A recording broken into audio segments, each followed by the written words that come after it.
Les trois faisceaux là, nous éclairaient là, vraiment là, en grandeur. Là. Ça bougeait d'une manière radicalement différente des étoiles et des planètes. C'était quelque chose de très, très différent. Si on fait le décompte des observations d'OVNI dans le monde, on parle de centaines de millions de cas. En juillet 1982, 3 jeunes campeurs pourchassent un animal qui les a réveillés au milieu de la nuit. Mais les chasseurs amateurs deviennent rapidement le gibier. Un soir de 1996, les autorités du Yukon sont inondées d'appels. Village après village, des dizaines de témoins rapportent avoir vu un ovni dans le ciel. En 1961, un couple quitte Montréal pour retourner à Portsmouth. Une lueur étrange dans les montagnes blanches effacera tous leurs souvenirs de cette nuit terrifiante. Les visiteurs, à dossier mystère.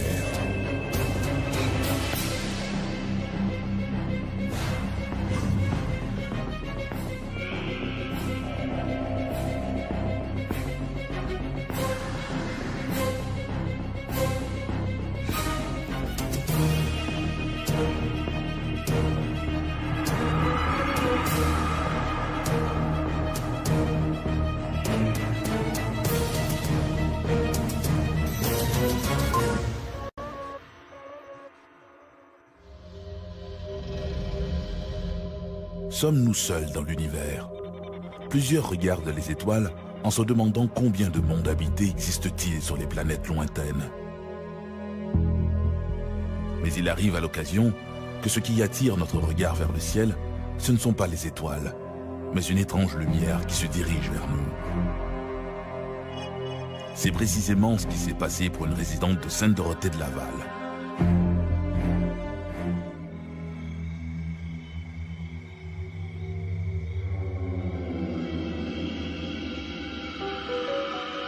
Vu la température chaude des derniers jours, les jeunes ont choisi de camper dans la cour. Mais ils ont décidé de monter leur tente trop tardivement et maintenant les 3 jeunes ont de la difficulté à trouver le sommeil. Le moindre bruit les distrait. Le vent dans les épis de maïs tout autour, un chien qui jappe au loin, une voiture qui course dans la nuit. Bientôt, ils entendent un bruit plus insolite. Un bip-bip électronique. Une curieuse fréquence inexplicable, un bruissement dans les épis de maïs, attire maintenant toute leur attention. Le trio sort de la tente armé de lampes de poche. Il y a un animal dans le champ près de leur tente. Un grand animal, croit-il. Crampe au vent, apeuré mais déterminé, ils se dirigent vers le bruit, leurs lampes de poche balayant dans toutes les directions. Tout à coup, ils aperçoivent une silhouette qui s'enfuit. Les jeunes réalisent que la situation a quelque chose d'irréel. Ils prennent leurs jambes à leur cou et foncent vers la maison. C'est à ce moment-là qu'ils voient leur mystérieux gibier. Un visiteur qu'ils auront bien du mal à décrire à leur mère.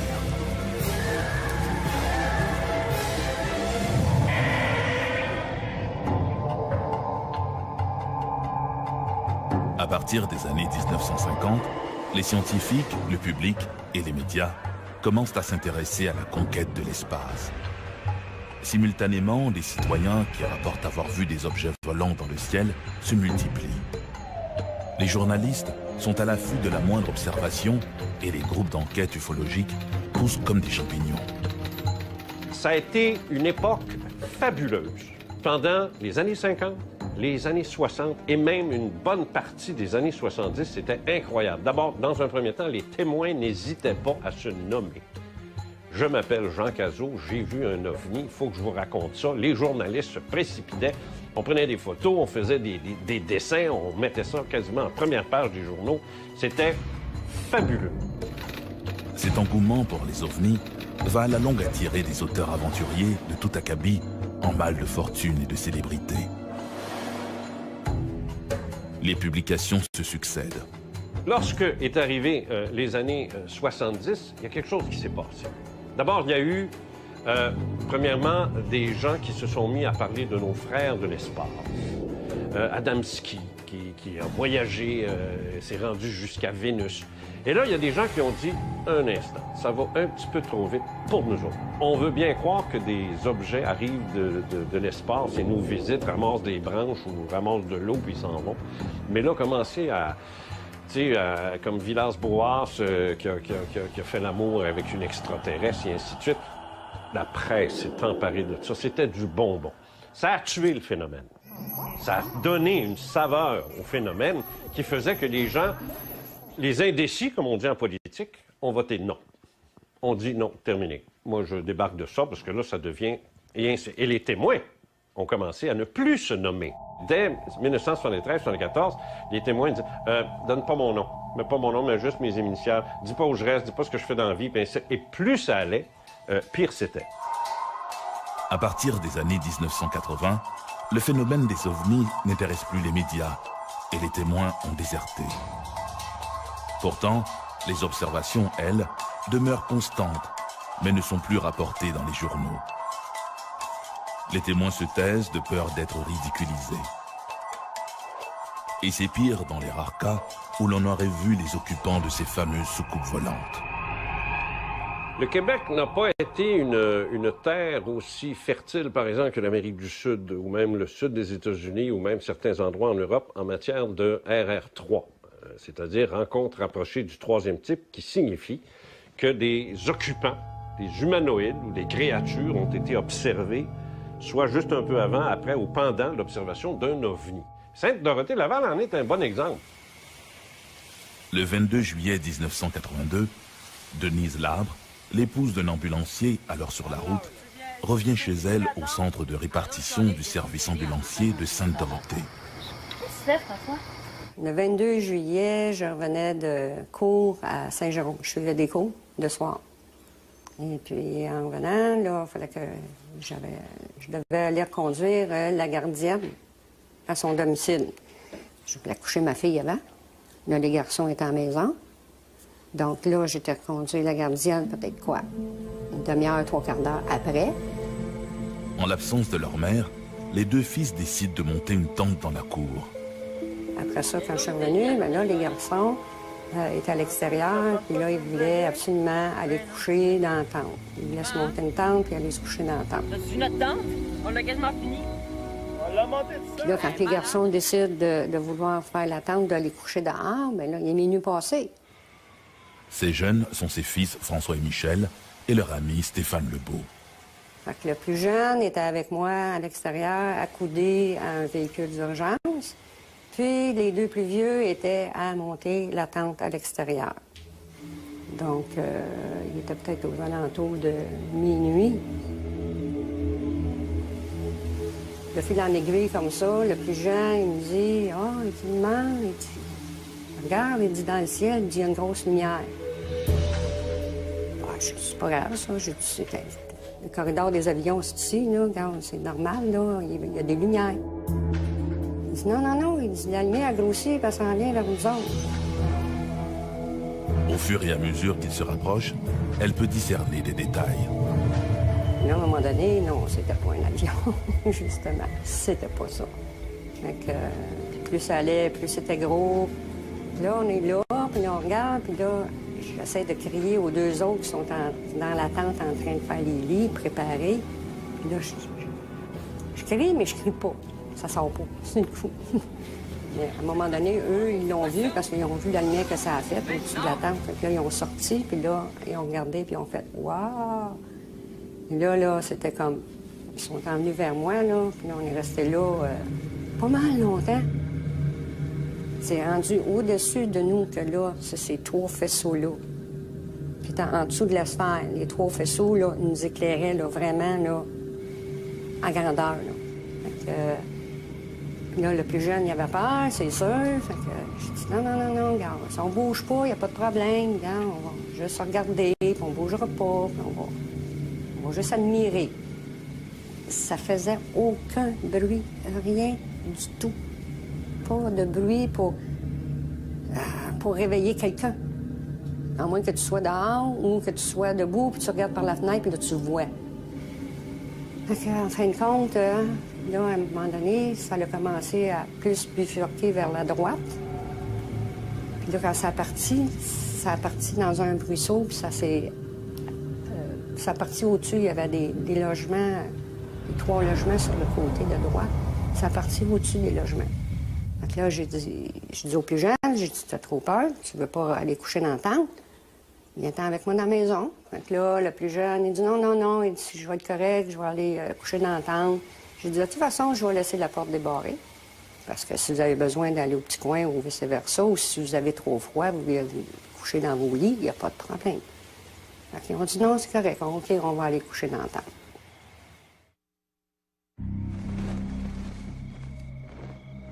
Suite à ces événements, Denise Labre a de la difficulté à trouver le sommeil.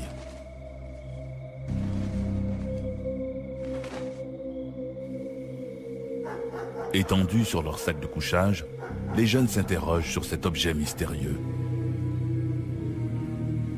Tout le monde finit malgré tout par s'endormir. Vers 3 heures du matin, les garçons entendent des bruits curieux, comme des bip-bip électroniques. Inquiets, ils essaient de voir ce qui se passe à l'extérieur. Il n'y a apparemment rien d'anormal, sauf cette curieuse fréquence.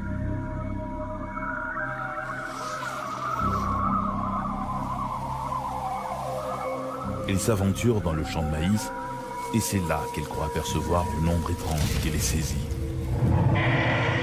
Comme les piles de la lampe de poche de François tombent à plat, précisément à ce moment-là, il n'en faut pas plus au trio pour détaler vers la maison.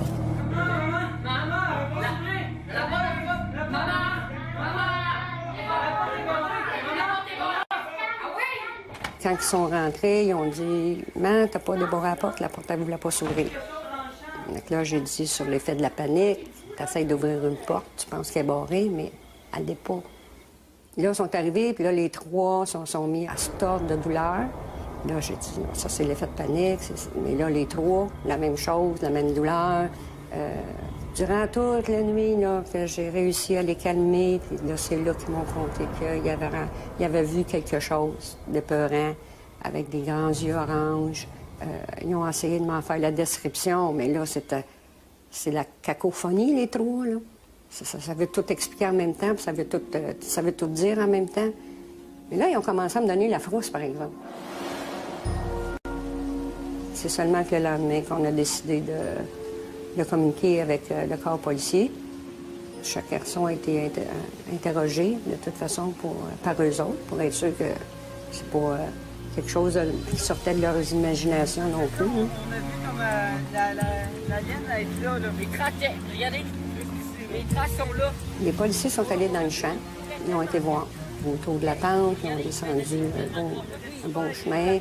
Puis là, ils ont vu qu'il y avait des branches écrasées par terre, ils ont vu il y avait des pistes par terre. Là, ils ont dit OK. Ils ont communiqué avec Dorval, à savoir s'ils avaient vu quelque chose sur leur radar quelconque. Puis rien. Ils ont dit que rien n'était apparu, qu'ils n'avaient rien vu. Au niveau de l'armée, il n'y a pas eu. Ils nous ont dit qu'ils n'avaient pas fait aucun test d'avion quelconque ou peu importe. Là, les autres sont assez secrets. Là. Après l'avenue des policiers, après qu'ils ont communiqué avec l'armée, puis qu'on a communiqué avec Dorval. Dans la même journée, il y avait des gens qui nous téléphonaient de l'Université McGill, je ne me trompe pas, c'était les premiers, qui ont communiqué avec nous. Puis là, ils sont venus nous voir, puis là, ils sont venus voir les lieux. Puis ensuite, là, de fil en aiguille, là, il y a eu la communication qui s'est faite avec M. Glenn, qui était ufologue, là, qui était un fan de ça, là, puis là, lui, il est venu nous rencontrer dans la même semaine. La tente soit prête pour qu'il puisse aller s'installer. Là, je me suis donné à regarder, là, dans le fond du champ, au-dessus des arbres, il y avait quelque chose d'étrange. Revivre une expérience comme ça serait encore spécial. Mais ma réaction serait-tu la même que j'ai eue dans le temps? À rester là, impassible, à regarder, puis à dire « Wow, c'est beau, c'est fantastique », puis de ne pas avoir peur? Ou ma réaction serait tout autre, que je prendrais mes jambes à mon cou, puis je me pousserais? Je le sais pas. Ma réaction, aujourd'hui, je le sais pas. Mais de là 30 ans, pas de problème. Ça, je le sais. J'ai pas eu peur. J'ai trouvé ça super beau, fantastique. Dommage que j'ai pas eu la même rencontre que les enfants. Mais cette partie-là, j'aimerais pas ça la vivre, par exemple. Voir un ovni au-dessus d'une zone densément peuplée, comme ce fut le cas dans l'affaire de l'ovni de Sainte-Dorothée en 1982, ou dans l'affaire de l'ovni de la place Bonaventure à Montréal en 1990, attire infailliblement les journalistes. Mais la plus extraordinaire observation d'ovni au Canada ne s'est pas produite dans une zone très peuplée. Et elle n'aurait probablement jamais été connue du public sans la ténacité d'un bureaucrate au Yukon.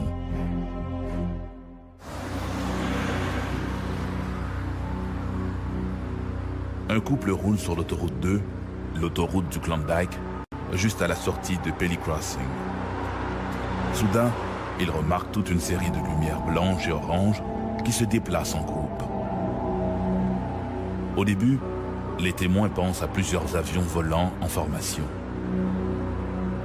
Mais au fur et à mesure que les lumières se rapprochent, ils comprennent qu'ils n'ont pas affaire à un groupe d'objets, mais à un seul engin muni de lumière tout autour de sa partie centrale. L'engin se déplace trop lentement pour être un aéronef conventionnel. Pour mieux jauger ses mouvements, les témoins se rangent sur le bas-côté de la route. L'objet inconnu traverse l'horizon juste devant eux. Il est immense, plus grand qu'un jumbo jet. On dirait une espèce de sphère aplatie. Les témoins n'ont jamais rien vu de tel. Et ils ne sont pas les seuls. En cette soirée du 11 décembre 1996, ils seront des dizaines à observer cet engin inconnu. Un engin que l'on croirait sorti tout droit du film, La rencontre du troisième type.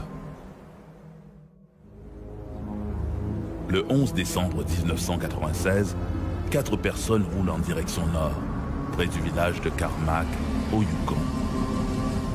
Il est un peu plus de 19 heures. C'est à ce moment-là qu'ils observent une série de lumières inhabituelles qui traversent le ciel. Ils ont l'impression que ces lumières sont accrochées à un objet gigantesque et sombre dont ils ne devinent que la silhouette. À quelques kilomètres de là, à Carmack, un autre groupe de gens s'installe pour regarder la télévision. L'un d'eux remarque, par la grande baie vitrée, la présence d'un chapelet de lumière rouge, jaune et orange. Au nombre des témoins, 2 jeunes enfants regardent le spectacle, convaincus qu'il s'agit du Père Noël et de ses rennes volants. L'un des cas les mieux documentés de l'histoire canadienne s'est produit en décembre 1986. Ce qu'il y a de remarquable, c'est qu'autant de gens aient vu un objet franchement inhabituel, et mieux encore, que tous ces témoins l'aient observé indépendamment les uns des autres. Une femme et son frère roulent le long de la Klondike Highway quand ils aperçoivent au loin des lumières qui évoluent en silence dans le ciel. Je revenais de Whitehorse avec mon frère et nous approchions de la route de Pelly, à quelques kilomètres de Pelly. Lorsqu'il a regardé de côté et s'est exclamé « Holy shit !» Il regardait vers le ciel, alors j'ai suivi son regard et j'ai aperçu une sorte d'amas d'étoiles et j'ai immédiatement réalisé qu'il s'agissait d'un vaisseau. En fait, ça voyageait à très, très basse vitesse et je pouvais l'apercevoir au-dessus des collines qui passaient devant la Grande Ourse. C'était de la même taille que la Grande Ourse.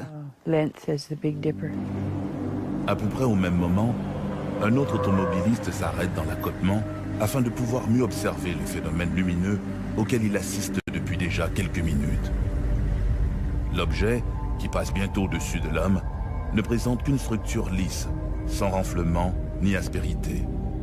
Seule cette puissante lumière blanche est visible sous la base.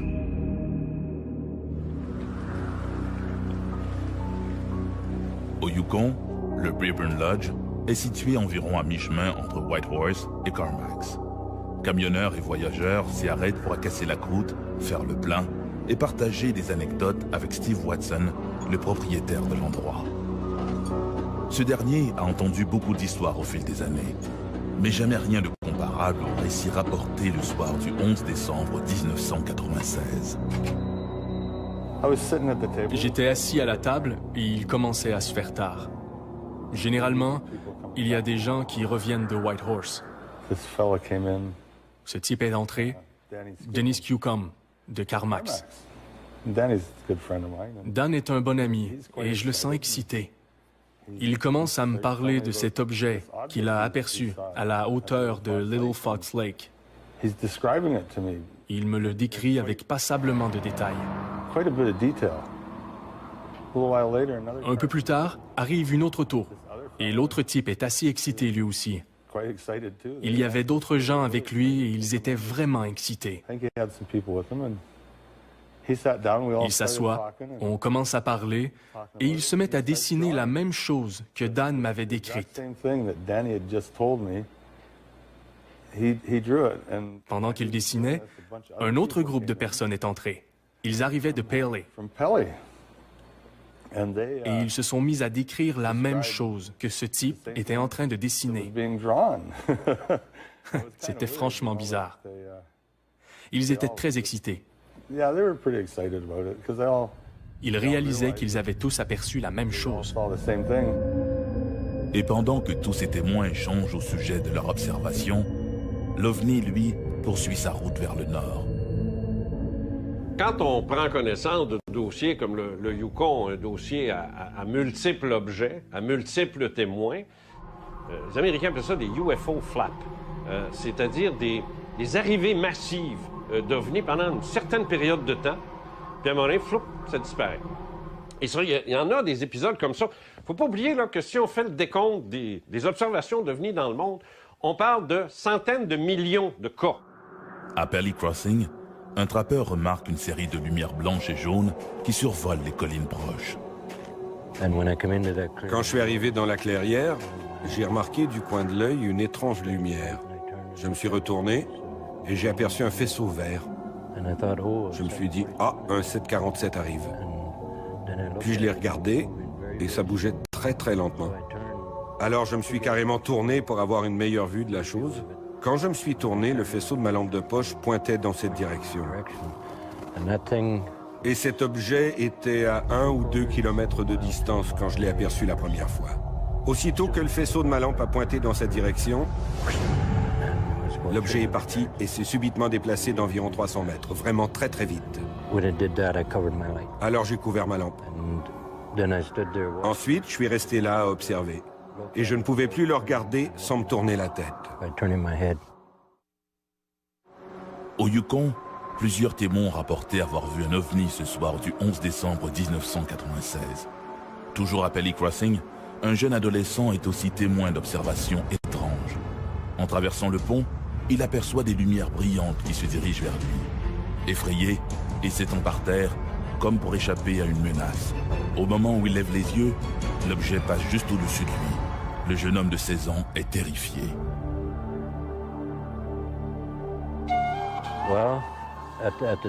À ce moment, j'étais surtout émerveillé. Cette chose pouvait bouger en silence. Aucun bruit de moteur, comme si ça flottait. Et d'après ce que je comprends de l'aérodynamique, on ne peut pas faire ça. Alors je me suis dit, c'est fabuleux. Puis après que j'ai quitté le lieu, je me suis dit, pourquoi est-ce que j'ai caché le faisceau de ma lampe? J'aurais peut-être pu monter là-dedans et leur rendre visite. Je dirais que nous l'avons observé durant quelques minutes, puis les lumières ont fait bling, bling, bling sur différentes sections du vaisseau spatial, puis il est disparu. On ne pouvait plus le voir du tout. Et nous n'avons rien entendu. Après ça, je suis rentré à la maison vers 22 h et ils regardaient une vidéo. Et croyez-le ou non, c'était Independence Day.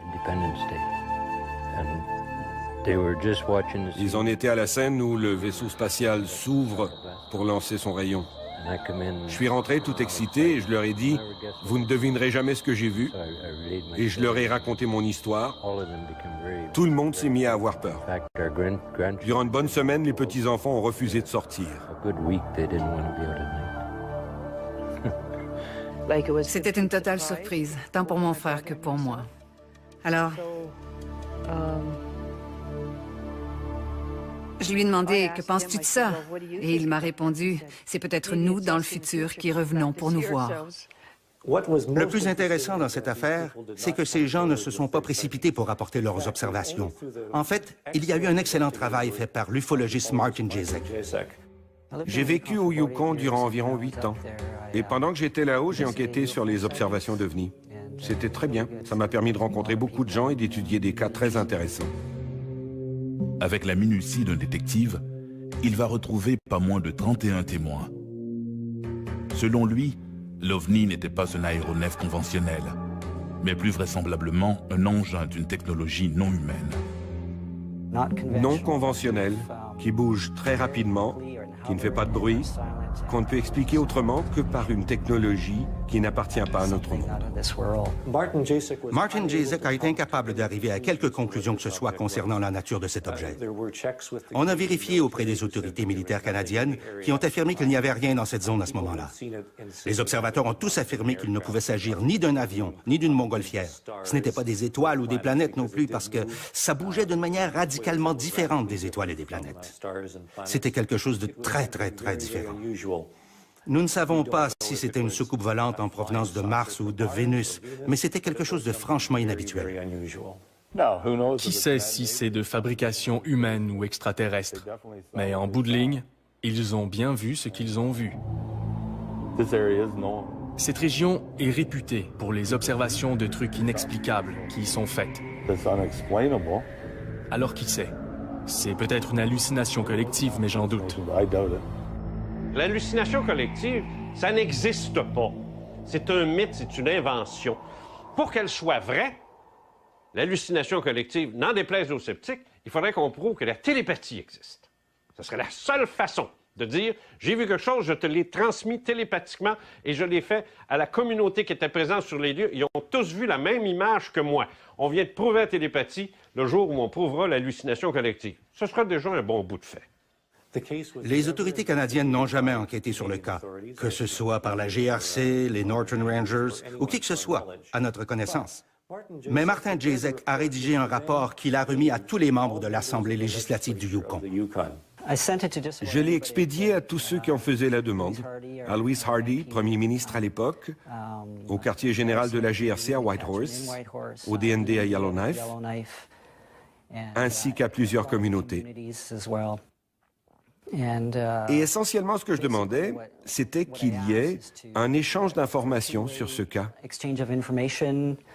Au bout d'un an, nous avons reçu une réponse de la Défense nationale qui nous informait qu'on avait remis le rapport à un groupe d'ufologistes au Manitoba qui agit en quelque sorte comme une centrale de collecte d'informations en ce qui a trait aux observations d'OVNI. Mais ce n'est qu'une organisation similaire à la nôtre. Finalement, nous avons tourné en rond et il n'y a eu aucune reconnaissance officielle. Depuis l'incident de Roswell en 1947, le sujet des ovnis a suscité la controverse et a donné naissance à plusieurs théories de conspiration quant à la véritable nature de l'objet qui s'est écrasé. Ce serait une grave erreur de dire que le phénomène OVNI date de 1947, le 24 juin, ou même 1946, comme certains disent en Scandinavie, avec les Foo Fighters et des choses du genre, ou même pendant la guerre, 1945. Ce serait une erreur, parce que qu'est-ce que c'est 1947, dans le fond? C'est la découverte par les gens du phénomène OVNI. Ça, c'est une autre affaire. Découverte collective. Pourquoi? Parce qu'évidemment, on a la radio maintenant. Ce qu'on n'avait pas autrefois. Là, on a la radio, la télévision qui s'en vient de plus en plus. Alors, dans les années 50, c'est très clair là, que maintenant, c'est la médiatisation du phénomène OVNI qui a commencé en 1947. Personne n'en parle parce que les gouvernements refusent d'admettre que la chose existe. Les gouvernements aiment se percevoir comme s'ils étaient nos parents. Ils nous rassurent en nous disant que tout va bien, que tout est sous contrôle.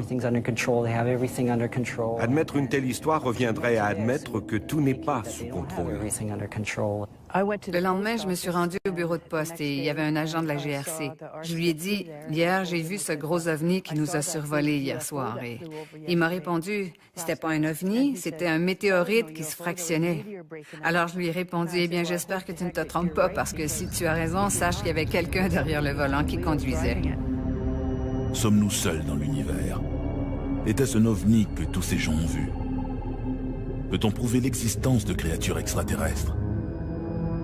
Jusqu'à maintenant, toutes ces questions demeurent sans réponse. Si vous observez le ciel, vous verrez peut-être ce que j'ai vu. Et si vous le voyez, croyez-y. Si vous ne le voyez pas, ne méprisez pas ceux qui l'ont vu. Il y en a trop. Trop de gens qui rapportent leur histoire pour que ce soit un canular. Trop de gens les ont vus. Ils sont là.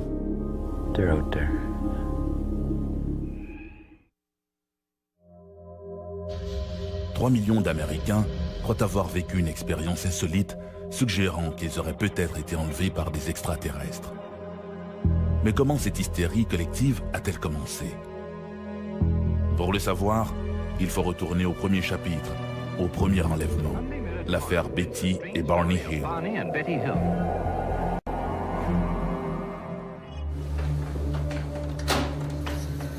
Le docteur Benjamin Simon procède à la séance d'hypnose. Son patient, Barney Hill, consulte depuis quelque temps avec sa femme Betty, car le couple vit des difficultés sans arriver à mettre le doigt sur le problème. Chacun est donc hypnotisé individuellement.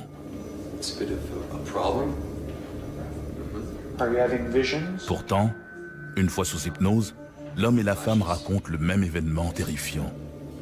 Un enlèvement extraterrestre que le docteur Benjamin Simon a peine à croire.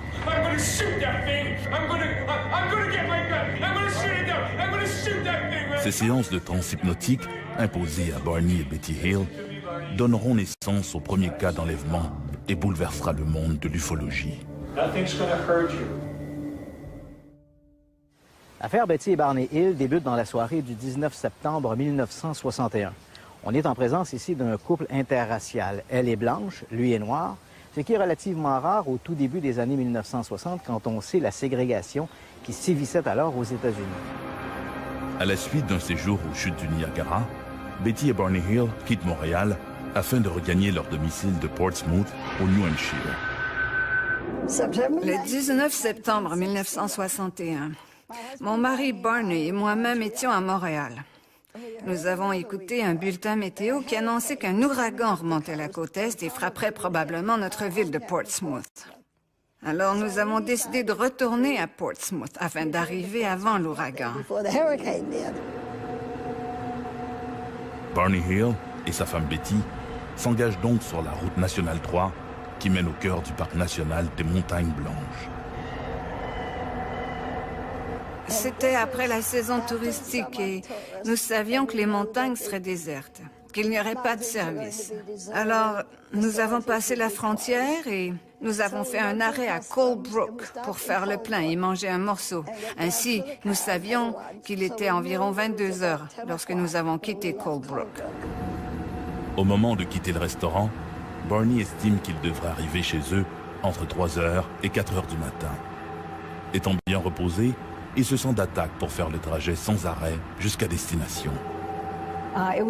La nuit était claire, le ciel dégagé, la lune brillait et allait être pleine quelques jours plus tard.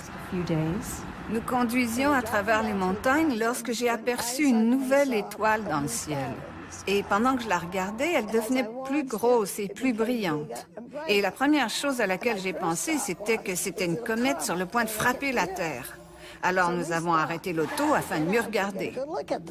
Un peu au sud d'Indian Head, Barney Hill décide de descendre de sa voiture et, armé d'une paire de jumelles, il s'avance à travers champs pour mieux détailler cet objet qui se trouve à ce moment-là à la hauteur de la cime des arbres. C'est passé devant nous, puis ça a changé de direction. Et c'est passé devant la Lune. Et nous avons aperçu des lumières multicolores qui l'entouraient. Puis ça a tourné et commencé à se diriger vers nous.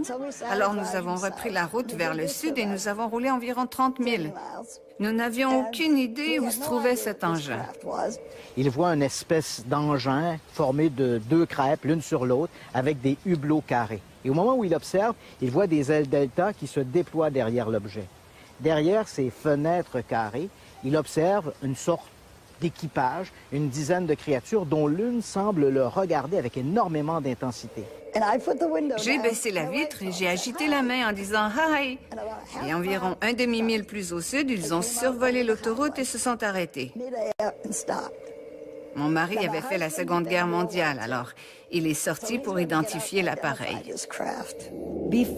Avant leur rencontre avec un ovni, Barney est un sceptique avoué.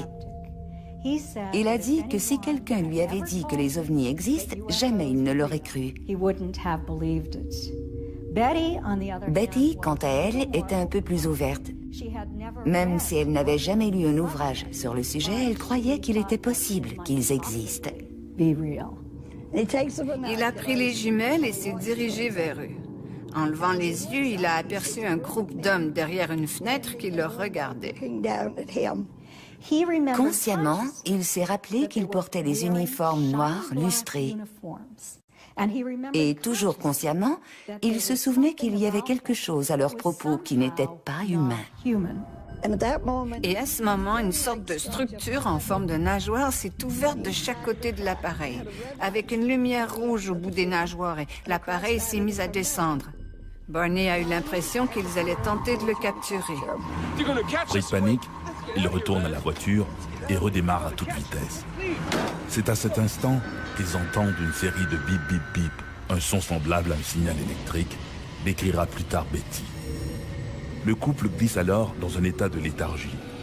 Ils ont l'impression de quitter la Nationale 3 et de s'engager sur la route 175, une voie secondaire qui serpente à travers les montagnes. Tout est flou et les images semblent déformées et imprécises. Quelques minutes plus tard, le couple a l'impression de ressortir de cette léthargie. Du moins, ils ont l'impression que quelques minutes seulement s'est écoulé. Mais en regardant sur le bas-côté de la route, ils voient un panneau routier indiquant Concorde 17 miles. Ce qui signifie qu'il y a une cinquantaine de kilomètres le long de la Nationale 3 dont le couple ne garde aucun souvenir. Lorsqu'ils arrivent chez eux, Betty et Barney Hill constatent qu'il est un peu plus de 5 heures, ce qui signifie qu'ils arrivent 2 heures plus tard que prévu. Il y avait également des preuves physiques que quelque chose s'était passé, mais ils étaient incapables de les expliquer en termes clairs. La robe de Betty était impeccable lorsqu'elle l'avait mise le matin du 19 septembre 1961. Mais lorsqu'elle l'a retirée au matin du 20 septembre 1961, elle était déchirée à 3 endroits. Et Betty était incapable d'expliquer pourquoi. Le dessus des chaussures de Barney était si râpé que, après cet événement, il ne les a plus mises que pour faire des travaux de jardinage. C'était un homme très méticuleux en matière de tenue vestimentaire. Leur montre avait cessé de tourner et n'allait plus jamais fonctionner. La courroie des jumelles que Barney portait autour du cou et qu'il avait utilisée lors de cette rencontre était brisée, une courroie de cuir. Et il y avait des taches brillantes sur le coffre de la voiture, des taches qui n'étaient pas là la veille. Au début, nous nous sommes rappelés avoir vu l'homme sur la route, mais nous ne pouvions pas aller plus loin. Alors nous retournions sur les lieux environ une fois par mois, en nous disant que si nous pouvions retrouver l'endroit où nous avions vu l'homme sur la route, nous pourrions nous rappeler ce qui s'était passé. Et nous commencions à retrouver des parcelles de souvenirs, mais rien de vraiment concluant. Puis la santé de Barney a commencé à décliner et, comme il ne répondait pas aux médicaments, son médecin l'a référé à un psychiatre. Et un jour, Barney lui a raconté que nous roulions au nord, dans les montagnes, en recherchant notre endroit, et que nous avions rencontré toutes sortes de gens qui avaient eu diverses sortes d'observations d'ovnis, mais personne ne savait où était cette montagne. Alors il nous a référés au docteur Ben Newman Simon de Boston. Et nous avons commencé des séances d'hypnose médicale.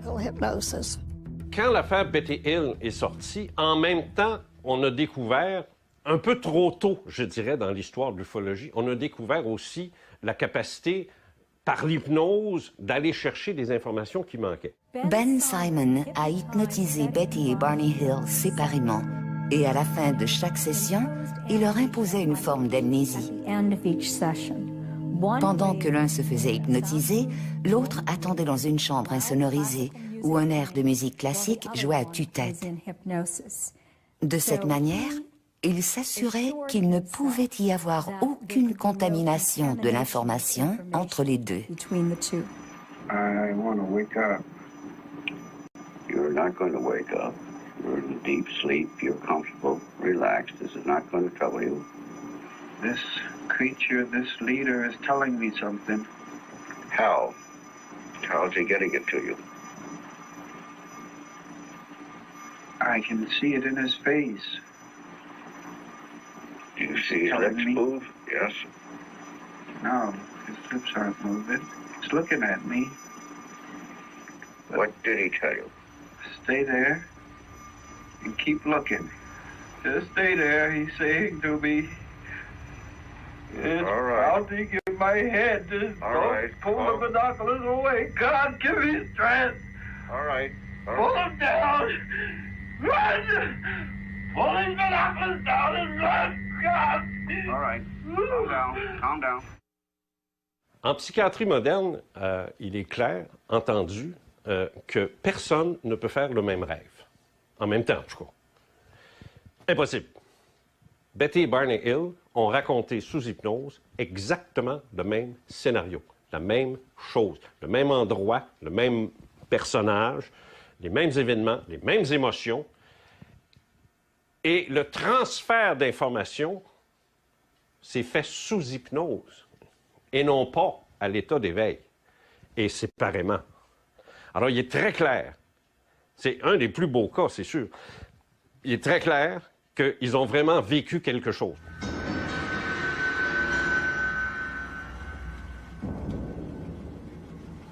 Go on. And he said, just as the full test won't hurt me. And I asked him what.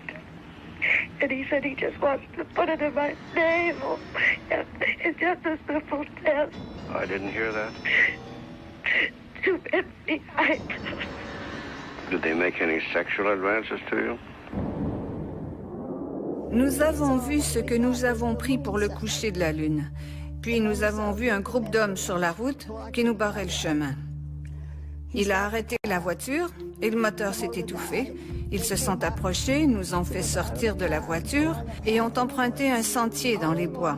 Tout ce qu'ils voulaient faire, c'était un simple test afin de découvrir à quel point, génétiquement, nous étions semblables.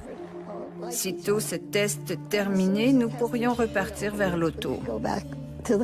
Ces créatures mystérieuses auraient notamment fait un prélèvement de sperme sur Barney en utilisant une espèce de bol métallique. Quant à Betty, elle aurait subi un mystérieux test de grossesse, test qui consistait à introduire une longue aiguille dans son nombril. À bord du vaisseau, l'examinateur médical a sorti une très longue aiguille, du type de celle qu'on utilise aujourd'hui pour une laparoscopie ou une amniosynthèse. Et cette aiguille a été enfoncée dans l'abdomen de Betty, provoquant une douleur atroce. De fait, même sous hypnose, le souvenir lui a créé un tel traumatisme que le docteur Ben Simon a dû mettre fin prématurément à la session.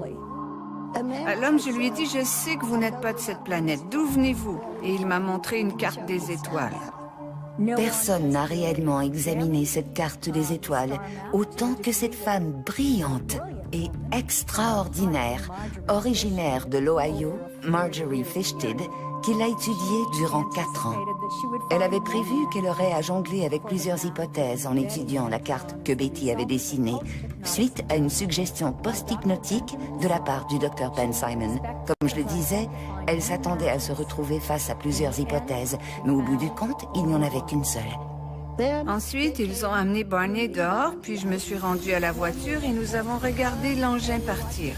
Il s'est élevé, puis il est disparu.